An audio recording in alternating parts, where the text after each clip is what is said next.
బాగా చదువుతూ ఉంటారు, కానీ 5వ తరగతి పిల్లలు మాత్రం చదివే వాళ్ళు కాదు.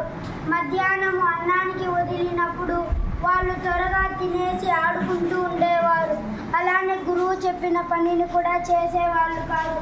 అలా ఒకరోజు గురువు ఒక పని చెప్పారు. ఆ పనిని వాళ్ళు చేయకుండా ఆడుకుంటూ ఉన్నారు. అది చూసి ఆ గురువుకు చాలా కోపం వచ్చి వాళ్ళని కొట్టాడు. అప్పుడు కూడా వాళ్ళు మారలేదు. అలా చాలా సంవత్సరాలు అయిపోయాయి. వాళ్ళు పెద్ద అయ్యాక ఒకసారి ఆ బడికి వద్దామని వచ్చారు అందరూ. అప్పుడు అక్కడ ఏమి చూశారంటే, అది చూసి వాళ్ళైతే ఆశ్చర్యపోయారు.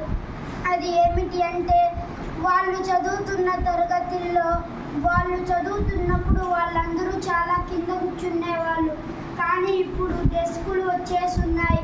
పైగా అప్పట్లో వాళ్ళు బోర్డుల పైన కాదు, ఎక్కడెక్కడో రాసేవాళ్ళు. ఇప్పుడు అలా కాకుండా బోర్డులు అలానే అవన్నీ వచ్చేస్తున్నాయి.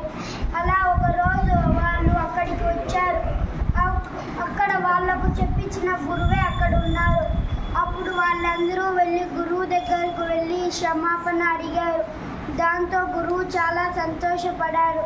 కాబట్టి ఈ కథలో నీతి ఏమిటి అంటే, మనకు గురువు ఏమి చెప్పినా అది మనకు జీవితంలో పనికి వస్తుందని ఈ కథలో నీతి. Very good. గురువు ఏం చెప్పినా కూడా మన మంచి కోసమే చెప్తాడు. కాబట్టి గురువు చెప్పినటువంటి నీతిని మనం జీవితంలో పాటించాలి. కాబట్టి ఈ కథకు ఏం పేరు పెడదాం? గురుబోధ అని పెడదామా? ఓకే, మీరు పాటిస్తారా?